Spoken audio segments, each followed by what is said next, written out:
पूरे देश का जो माहौल है वो बिगाड़ा जा रहा है।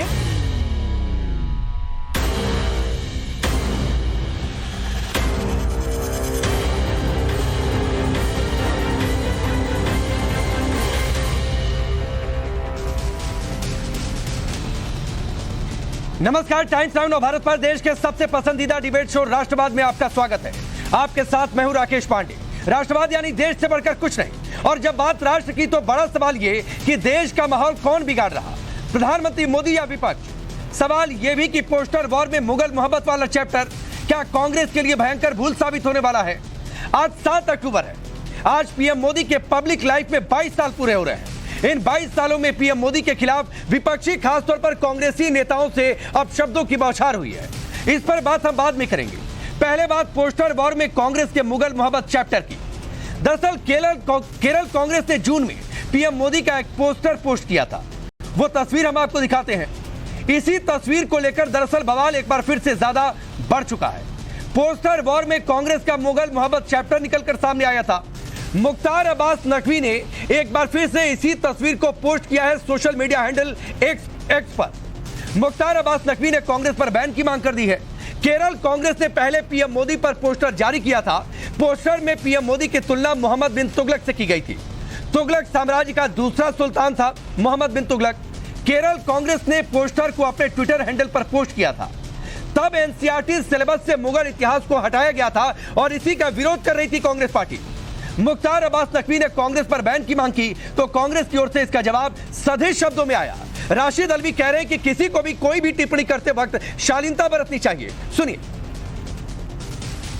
चाहे वो मोदी साहब हों या कांग्रेस पार्टी के नेता हों या किसी भी पार्टी के नेता हों, अगर किसी पे टिप्पणी करनी है तो उसमें शालीनता बहुत जरूरी है। राजनीति के अंदर इस बात की इजाजत नहीं दी जा सकती कि आप किसी के खिलाफ इस तरीके का अल्फाज इस्तेमाल करें जो काबिल एतराज हो। तो आपने सुना राशिद अलवी को, लेकिन ये सीख क्या वो अपने पार्टी के नेताओं को देंगे? दर्जनों गालियां और केरल कांग्रेस ने जो ट्वीट किया था। सवाल यह है कि ये मुगल मोहब्बत वाला चैप्टर क्यों? लेकिन आज ही के दिन, आज की तारीख बड़ी है देश के लिए भी और खासतौर पर बीजेपी के लिए। 2001 में नरेंद्र मोदी पहली बार गुजरात के सीएम बने थे। तब से 4 बार गुजरात के सीएम और पिछले 9 सालों से देश के पीएम के तौर पर उनके पब्लिक लाइफ में 22 साल पूरे हो चुके हैं। लेकिन आज भी विपक्ष की हेट पॉलिटिक्स रुकने का नाम नहीं ले रही।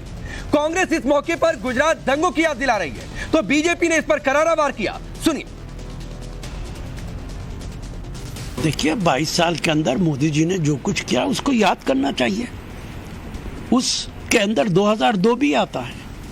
उसके अंदर मोदी जी ने जो अल्फाज इस्तेमाल किए हैं, कब्रिस्तान और शमशान घाट, वो भी आता है। उसके अंदर ये भी आता है कि कुत्ते का बच्चा भी मर जाता है तो मैं मुसलमानों के मरने में क्यों नहीं तकलीफ करूंगा। कुत्ते का बच्चा भी उन्होंने बताया, क्या कुछ नहीं बोला है। और इस सबको छोड़ दीजिए।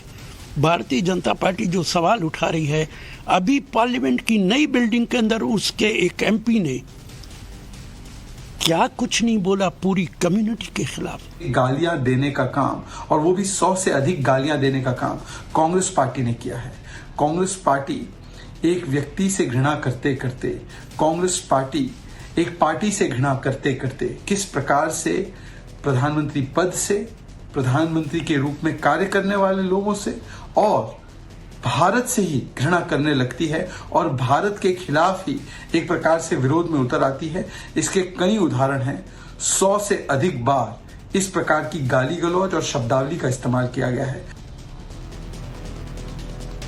पीएम मोदी के खिलाफ अब शब्दों की लिस्ट काफी लंबी है। वैसे मौजूदा दौर में देश की सियासत चुनावी करवट ले रही है, लिहाजा पीएम मोदी पर देश का माहौल खराब करने के आरोप भी लगाए जा रहे हैं। सुनिए। देश का जो माहौल है वो बिगाड़ा जा रहा है और भाजपा वाले समझ गए हैं कि उनकी जो नीतियां हैं जो विफल रही हैं पूरी तरह से, और जनता में त्राही त्राही मची हुई है। और एक तरह जहां जनता अपने परिवार, अपने बच्चों का भविष्य देख रही है, जहां नौकरियां नहीं हैं युवाओं के पास, जहां किसान भी बदहाल है और जहां महिलाएं भी सुरक्षित नहीं हैं, तो जनता समझ रही है बात। और लगभग 1 दशक पूरा होने जा रहा है और इस बार लोग इसी संदेश के साथ जाएंगे कि उन्हें अपने परिवार का, अपने बच्चों का भविष्य को सुधारना है और इस पे वोट करने जा रहे हैं। चलिए वो सवाल आपके सामने रखता हूं जिनके इर्द गिर्द आज की चर्चा आगे बढ़ने वाली है। सवाल पहला ये कि पोस्टर वॉर में मुगल मोहब्बत वाला चैप्टर, क्या यह कांग्रेस की भूल भयंकर तो नहीं साबित होगी? क्या मोदी में कांग्रेस को तुगलक दिखता है? मोदी के 22 साल बना विपक्ष की हेट पॉलिटिक्स, इसका अंत कब होगा? सवाल यह कि देश का माहौल कौन बिगाड़ रहा, प्रधानमंत्री मोदी या विपक्ष के नेता? चलिए आपका परिचय आज के मेहमानों से करवाता हूं। अनिला सिंह भारतीय जनता पार्टी के नेता और प्रवक्ता, प्रोफेसर कपिल कुमार हिस्टोरियन हमारे साथ स्टूडियो में मौजूद हैं, मनोज काका जी समाजवादी पार्टी के नेता और प्रवक्ता, विवेक बंसल जी कांग्रेस पार्टी के नेता। आप सभी का बहुत बहुत स्वागत है। विवेक बंसल जी, मैं आपसे शुरू करता हूं। मुख्तार अब्बास नकवी ने आपके पुराने ट्वीट को लेकर कहा कि कांग्रेस पर बैन कर देनी चाहिए। यह मुगल मोहब्बत बार बार निकलकर सामने आती है, उसका इस्तेमाल बार बार किया जाता है। नंबर एक बात। नंबर दो बात, कितनी गालियां, 22 साल पूरे हुए तो आज भी गुजरात दंगों की याद दिलाई जा रही है।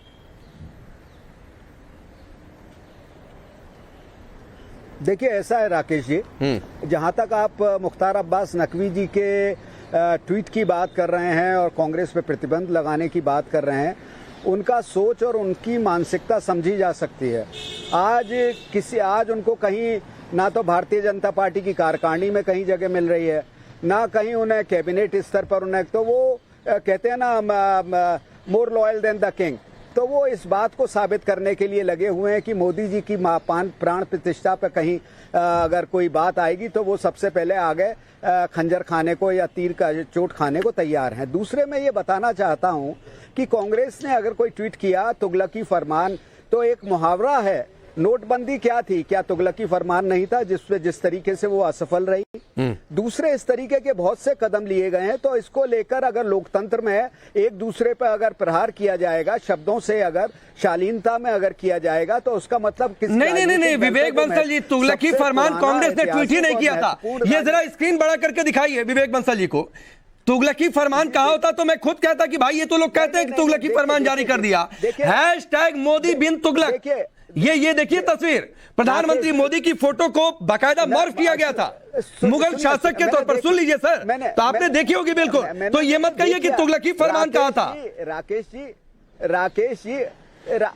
राकेश जी राहुल जी को लेके किस तरीके से जो उसको तस्वीरें बनाई जाती हैं, किस तरीके से उनकी तस्वीरों पे मखौल उड़ाया जाता है, उस पे आप उत्तेजित नहीं होते। आज आप बहुत उत्तेजित होते दिख रहे हैं। मुगल शासन को लगता है कि इतिहास के पन्नों से निकाल देना चाहिए। क्या अकबर जो सम्राट था, उसका शासन क्या था, उसकी क्या सांस्कृतिक उसका योगदान है, क्या art and architecture Vivek Bansal ji, उस सबको हम विवेक बंसल जी नहीं करते हैं। विवेक बंसल जी, मैं जाता अनिला जी के पास, लेकिन मैं कपिल जी के पास पहले जा रहा हूँ। मुझे ठीक है सर, मैं आ रहा हूं, जवाब ले लूं। कपिल जी, ये मुगल इतिहास को निकालने की बात नहीं है, लेकिन मेरे को बात, अच्छा चलिए सर, मैं 2-3 मिनट से आप ही के पास था, चलिए 30 सेकंड और लीजिए। लेकिन ये मुगल इतिहास को निकालने की बात नहीं है, महिमा मंडित करने की बात है, इसलिए इसके विरोध की बात हो रही है। चलिए अपनी बात पूरी करिए जल्दी। क्या महिमा मंडित? मुगल साम्राज्य में अगर औरंगजेब को हटा दिया जाए तो उन शासकों ने क्या सबको साथ लेकर इस देश पे शासन नहीं किया, चाहे वो किसी भी क्षेत्र में हो, आर्थिक समृद्धि। अब उस समय मुगल साम्राज्य के दौरान 25% हमारा शेयर था जीडीपी का। तो ये सब चीजें राकेश जी, इस विक्षिप्त मानसिकता से ये देश जो है ना, जो इतिहास के पन्नों से सबक नहीं सीखते, या तो इतिहास दोहराता है और इतिहास, सर मैं आऊंगा दोबारा आपके पास, दोबारा आऊंगा। चलिए, आपने औरंगजेब को तो बुरा कहा, लेकिन कपिल कुमार जी, ये खुले तौर पर मुगल शासकों की तारीफ कांग्रेस पार्टी के द्वारा। देखिए, सबसे पहली बात तो मैं एक गलतफहमी दूर कर दूं कि मुगलों ने पूरे भारत के ऊपर कभी राज नहीं किया। यही मुगल बादशाह हिंदुस्तान बताते हैं। मुझे बताइए, क्या आसाम और पूरा नॉर्थ ईस्ट उनके अंडर में था? क्या दक्षिण भारत उनके पास था? क्या वेस्टर्न भारत उनके पास था? दूसरी बात आइए, बिल्कुल नहीं हटाना चाहिए मुगल इतिहास, लेकिन जब अकबर को आप पढ़ाते हैं तो श्रीमान जी ये भी पढ़ाइए कि ये वो अकबर था जिसने चित्तौड़गढ़ के अंदर 40,000 हिंदुओं का कत्लेआम कराया था। उस इतिहास को क्यों छुपाते हैं? और उसके बाद में आकर के अजमेर शरीफ के ऊपर आके दस्तक किया था। कुल्लमगढ़ में उसने 30,000 का कत्ल किया था। ये भी पढ़ाइए ना, इसको क्यों छुपाते हैं? पूरा इतिहास पढ़ाइए, खुल के पढ़ाइए। हम तो कह रहे हैं इतिहास पढ़ाइए, पूरा और इतिहास अफगान लेकर और उज़्बेक को के। कितनों मेरे को- बीच में मत कितनों का बोलिए, मैं आपके बीच में नहीं बोला हूं। अफगान और उज़्बेक का देखिए कितनों मैं का- इससे डिबेट करूं। ठीक, एक मिनट। अगर ये बीच में इस विवेक तरीके बंसल से जी, सुन बोलेंगे तो लीजिए मैं सर। इंटरवीन करूंगा। सुन लीजिए ठीक इनमें है। सुनने नहीं, का बोलिए। मादा नहीं है, हाँ, इनमें बोलिए। इतिहास का। ये लोग इतिहास पता नहीं बोलिए। कहां से बढ़ के आते हैं। बोलिए। इतिहास को सुनने का मादा इनमें होना चाहिए। अरे जिन लोगों ने, जिनकी लीडर आतंकियों के मरने पे बटाला हाउस के ऊपर आंसू बहाती है, जिनका लीडर दिग्विजय सिंह जाकिर नायक का चेला बना हुआ है, अरे आप मुझे इतिहास बताएंगे? आप मुझे इतिहास बताएंगे? जिन लोगों ने 1984 के अंदर सिखों का कत्लेआम करवाया, वो दूसरे को मौत का सौदागर बताएंगे? जरा अपने गिरबान में भी झांक के देखिए। 47 के अंदर देश का विभाजन स्वीकार करके कितने लोगों को भेकर करवाया कांग्रेस ने, जरा उसको भी देखिए उठा करके श्रीमान जी। और उस इतिहास को भी देखिए जिस इतिहास में अंग्रेजों के आखिरी प्रतिनिधि को, जिन अंग्रेजों ने 170 साल तक हमें लूटा था, गरीब बनाया था, नरसंहार किए थे, लॉर्ड माउंटबेटन को नेहरू ने क्यों भारत का पहला गवर्नर जनरल बनाया था? जरा इस इतिहास का भी जवाब दे दीजिए, हिम्मत है तो। ठीक है, ठीक है। मैं आता हूं, एक बार सबकी टिप्पणी ले लूं, फिर मैं आऊंगा विवेक बंसल जी आपके पास भी दोबारा। अनिला जी, 22 साल में मोदी को तुगलक भी स्वीकार किया जा सकता है। जो कांग्रेस पार्टी कह रही है उसमें कुछ भी गलत नहीं दिखाई देता। गुजरात दंगों की भी याद दिलाई जाएगी, लेकिन दूसरे फैसलों की बात नहीं होगी। देखिए ऐसा है जी, सबसे पहले तो मेरी राम राम सबको। और कांग्रेस पार्टी ने इस देश की स्वतंत्रता के बाद से लेकर अब तक इस क्षण तक आपने देखा है बंसल साहब किस प्रकार से पूरा जिसको कहते हैं ना ग्लोरीफाई कर रहे थे कि मुगल एरा को, या मैं कहूं कि जो यहाँ पर आक्रांता मुस्लिम आक्रांताओं का जो राज रहा भारतवर्ष में, उसका महिमा मंडन जो यहाँ पर कांग्रेस के प्रतिनिधित्व कर रहे थे। तो सीधी सी बात है कि इनका जो प्रेम है इन आक्रांताओं के प्रति वो स्पष्ट है, उसमें तो मुझे कुछ बोलने की आवश्यकता नहीं है। ज्ञान बखा रहे थे बंसल जी, पर उसकी काट अभी अभी कपिल जी ने कर दी, क्योंकि इतिहास का ज्ञान इनको है ही नहीं। गलती इनकी नहीं है, कांग्रेस पार्टी ने इतिहास पढ़ाया ही ऐसा गया कि जिसमें दिखाया गया था मुगल्स तो ग्रेट थे, अनारकली की मोहब्बत सलीम के साथ दिखा दी जाती है, शाहजहां की मोहब्बत दिखा दी जाती है, अकबर की मोहब्बत जोधा के साथ दिखा दी जाती है। अरे वाह, क्या रोमांटिक लोग थे। इस देश में इतनी सुंदर सुंदर बिल्डिंग्स खड़ी कर दी हैं, इतने सुंदर सुंदर गार्डन्स खड़े कर दिए हैं। वाह, क्या अच्छे थे ये मुसलमान आक्रांता जो हमारे भारतवर्ष में जिन्होंने राज किया। कपिल जी ने बिल्कुल ठीक कहा कि ये जितने भी मुगल मुस्लिम आक्रांता थे, जब जाते थे तो चट्टे पहाड़ लगा देते थे हिंदुओं की खोपड़ियों के।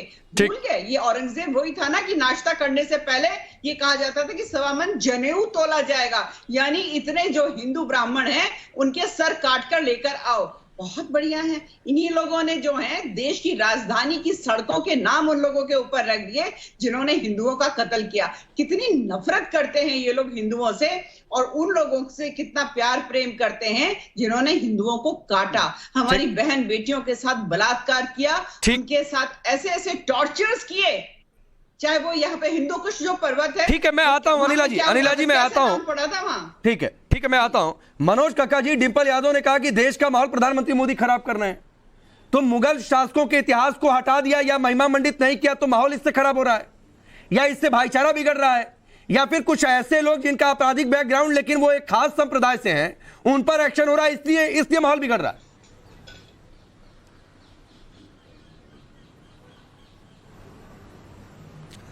राकेश जी, कक्का नहीं, मेरा नाम काका है। तो आपके साथ कई संवादों में मैं रह चुका हूं, तो मैं समझता हूं कि आपकी कम से कम स्मृति इतनी तो ठीक होगी कि आप नाम ठीक से ले पाए। हाँ, ठीक है काका जी। माननीय सांसद जी ने जो बात कहा वो कई परिप्रेक्ष्य को लेके कहा। जो आप सवाल कर रहे हैं एक परिप्रेक्ष्य में नहीं कहा। जो माननीय सांसद डिंपल यादव जी ने वो बात कहा वो शब्द सा सही कहा उन्होंने कि भारतीय जनता पार्टी ने देश का माहौल खराब कर रही है और भारतीय जनता पार्टी हर बुनियादी सवालों से भाग जाती है। भारतीय जनता पार्टी से जब आप 2024 में उनके किए गए वादों की याद दिलाएंगे, उनके प्रति जो उनकी प्रतिबद्धता क्या है, जब 2 करोड़ रोजगार पर, 15 लाख पर, अच्छे दिन पर, किसानों की आय दोगुना हो जाने पर, उत्तर प्रदेश के शिक्षक भर्ती के सवाल पर, उत्तर प्रदेश में पूरी कानून व्यवस्था ध्वस्त है। आप देख रहे हैं कल कानपुर में 2 लोगों की हत्या हो गई, अभी देवरिया में हत्या हो गई। उत्तर प्रदेश के जो विधायक हैं, सांसद हैं, उप मुख्यमंत्री हैं, वो न्याय के आधार पर बात न करके जाति के आधार पर बात करते हैं। बुलडोजर वाला न्याय है, किसी दलित पिछड़े अल्पसंख्यक वर्ग के घर पे बुलडोजर चला दीजिए, यही न्याय पद्धति है और उसको पूरा समर्थन नरेंद्र मोदी जी का है। अब इसलिए सवाल खड़े किए जा रहे हैं कि जब आप देश के 10 साल से प्रधानमंत्री हैं, आप अपने उद्बोधन में बता रहे थे कि 22 साल से उनका सार्वजनिक जीवन नहीं है, उनका सार्वजनिक जीवन तो होगा लगभग 40 साल का। शासकीय पब्लिक लाइफ से तो मनोज काका जी, पब्लिक लाइफ यानी जब से वो, हाँ ठीक है, जब से पॉलिटिक्स में एक्टिवली वो गुजरात के सीएम बने, कहने का मतलब पब्लिक लाइफ का वो था। हाँ, तो मैं वही बात कह रहा हूं कि जब आप किसी पद पर हैं, आप जैसे एंकर हैं, तो आपकी जवाबदेही होगी। अब ये देश किससे पूछेगा कि आप इस देश में 45 साल के चरम बेरोजगारी पर ये देश है, तो ये सवाल किससे पूछेगा? ये अमेरिका के राष्ट्रपति से तो पूछेगा नहीं, निश्चित रूप से नरेंद्र मोदी जी से पूछेगा। और जब सवाल, और आप बिगड़े बोल की बात कर रहे हैं, जिस पार्टी के लोग इस तरह की भाषा बोलते हों कि देश के गद्दारों को गोली मारो वाले ब्ला ब्ला, ये कब्र वाला नारा किसको लेकर लगा था? शाहजहानपुर में मोदी तेरी कब्र खुदेगी किसको लेकर नारा लगा था, किसने लगाया था?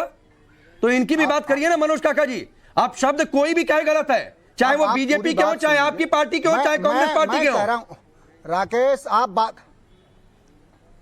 तो आप सबको कहिए, सबसे ज्यादा जो देश का प्रधानमंत्री हो, ये इस तरह का है कि हम तो कपड़े देख के लोगों को पहचान लेते हैं। ठीक है, किसी की प्रेमिका को की कीमत लगाए, ये निम्न स्तर किसका हो सकता है? तो जो दूसरों पर निराधार आरोप लगाए, वो दूसरे से निष्पक्ष व्यवहार की उम्मीद करें, ये सबसे घटियापन और द्वारापन है। कपिल जी, देश का माहौल कौन खराब कर रहा है, प्रधानमंत्री मोदी या विपक्ष? इसके बाद बंसल जी आपके पास आ रहा। काका जी बहुत जल्दी आपकी 2 बातों का जवाब दे दूं। आपने बेरोजगारी की बात की। अरे भाई, मुलायम सिंह यादव जी का परिवार तो बेरोजगार नहीं है।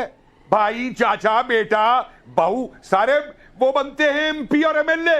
आपको यादवों में भी कोई और नहीं मिलता है एमपी एमएलए बनाने के लिए। और सुनिए, देखिए बीच में मत बोलिए, मैं आपके बीच में नहीं बोला था। इतनी तहजीब रखी है डिबेट के अंदर। मैं राजनीतिज्ञ नहीं हूँ आपकी तरीके से जो अपने नंबर बना रहा हूँ। डिबेट इनका बंद करवाइए भाई, तुम सवाल नहीं कर सकते, इनका भाई बंद करवाइए बीच में। 1 मिनट, अरे एक मिनट कपिल जी, हैसियत नहीं है। मनोज काका जी, आपको कपिल जी की कोई बात गलत लग रही है, आप उससे बोलिए, विरोध करिए, लेकिन ये लंपट इस तरीके के शब्दों का इस्तेमाल नहीं सर। घर परिवार में, पार्टी में इसी तरीके से बातचीत होती है क्या? तो शब्दों का चयन सही करिए कम से कम। पारिवारिक दास्ता कराते हैं आप जातियों से अपनी, और आप मेरे को लंपट बता रहे हैं। अरे क्या गलत शब्द थे? अरे क्या गलत शब्द थे? क्या गलत शब्द थे? एक मिनट कपिल जी, क्या गलत शब्द परिवार को कोई और नहीं मिलता? क्या ये पूरा परिवार पार्टी अकेले नहीं चला रहा है? तुम्हारी हैसियत नहीं है कि श्रद्धेय नेता। अरे तुम्हारी क्या हैसियत है? जिस तुम लोग पारिवारिक गुलामों में नहीं हूँ, समझ गए? तुम्हारी क्या हैसियत है? पारिवारिक गुलामों से मैं बात भी नहीं करता हूँ तुम जैसों से। वो प्रजापति के समय में देश का माहौल खराब नहीं था। जब प्रजापति रेप करके तुम्हारे बच्चों में फिर रहा था, तब देश का माहौल खराब नहीं था, तब देश का माहौल अच्छा था। जैसा के अमित शाह के बेटे को नौकरी किसने दिया? अरे अमित शाह की मुझसे बात मत करिए, मेरे पहले सवाल का जवाब दे दीजिए कि आपको यादवों में भी कोई और नहीं मिलता खड़ा करने के लिए चुनाव में, परिवार के अलावा। अच्छा, एक बात का और जवाब दे दीजिए, जब मुलायम सिंह राजनीति में आए थे उनपे क्या संपत्ति थी, और आज यादव परिवार के पास कितनी संपत्ति है? जवाब दीजिए इसका। कहां से यादव परिवार ने इतना पैसा इकट्ठा किया है? जरा जवाब दीजिए इसका, हिम्मत है तो। कोई संपत्ति नहीं। अरे कोई संपत्ति नहीं है, कोई संपत्ति नहीं है। अरे ठीक है, मैं आगे जाइए, मैं आगे बढ़ता हूं। मनोज काका जी, एक मेरी छोटी सी सलाह है। सरकार की मनोज काका जी सुनिए, सर सुनिए, सवाल खड़े करेंगे। बहुत विनम्रता के साथ एक, कपिल जी एक मिनट, बहुत विनम्रता के साथ एक सलाह है मनोज काका जी। मान लेंगे तो मुझे लगता है जनता आपको, आपकी तारीफ ही करेगी। आपसे उम्र में काफी बड़े हैं कपिल जी, तो तुम तड़ाक मत करिए सर, ये हमारे आपके संस्कार नहीं हो सकते हैं। ये इनके संस्कार, तो तुम तड़ाक मत करिए सर। अगर आप कह के बात करेंगे तो बहुत कुछ नहीं बिगड़ जाएगा। राकेश सुनिए, ये जब जवाब नहीं दे सकते तथ्य में तो यही इनके संस्कार बोलते हैं। जो व्यक्ति अमर्यादित भाषा का प्रयोग, अरे क्या अमर्यादित था, क्या अमर्यादित शब्द था? एक शब्द बता दीजिए जो अमर्यादित कहा हो मैंने। अरे तो क्या, अरे तुमको मालूम भी है कि मर्यादा होती क्या है? अरे तुम्हें मालूम भी है कि चलिए मैं मर्यादा आगे होती क्या बढ़ता है? हूं। मनोज काका जी, कोई अमर्यादित शब्द नहीं था। कपिल जी ने सिर्फ ये कहा था कि मुलायम सिंह यादव जी के परिवार के कौन कौन से लोग राजनीति में हैं, सिर्फ ये बात उन्होंने कही थी। ये बात अमर्यादित कैसे हो गई? तो तुम तो बताइए। चलिए विवेक बंसल जी, आप कुछ कह रहे थे। अरे सर छोड़िए ना, कहां गुलामी पर जा रहे हैं, बात फिर बहुत दूर तक जाएगी। चलिए विवेक बंसल जी। देखिए, जहां तक एक राकेश जी आपसे मैं निवेदन करूंगा, जिस तरीके की जो भाषा शैली इस्तेमाल की जा रही है और तथ्यों से हटकर जो बात की जा रही है, वो शोभा नहीं देती किसी भी डिबेट को। आप ही के गठबंधन के नेता हैं, वो कह रहे हैं आप पक्षधर ना बनके आपको निष्पक्ष। मैं किसी का पक्षधर नहीं बन रहा हूं। कपिल जी ने सिर्फ मुलायम सिंह यादव जी के परिवार के कौन कौन से लोग राजनीति में, ये याद दिलाया। कोई गलत शब्द नहीं इस्तेमाल किया था। अब आप नहीं तो नहीं तो मैं ये भी कह रहा हूँ। हाँ तो बोलिए, आप भी बोलिए कि तुम तरह करेंगे, लंपट कहेंगे। शाह जी के बेटे में क्या, तुम नहीं सुन लीजिए। अब देखिए, मैं बोल रहा हूँ उस पर, अब आप बोलने नहीं दे रहे। निष्पक्ष पत्रकारिता कर रहे हो, गुलाम हो, गुलामीगिरी करते हो, कहते हो कि देश। अरे मनोज काका जी सुनिए, कोई गुलामी नहीं है।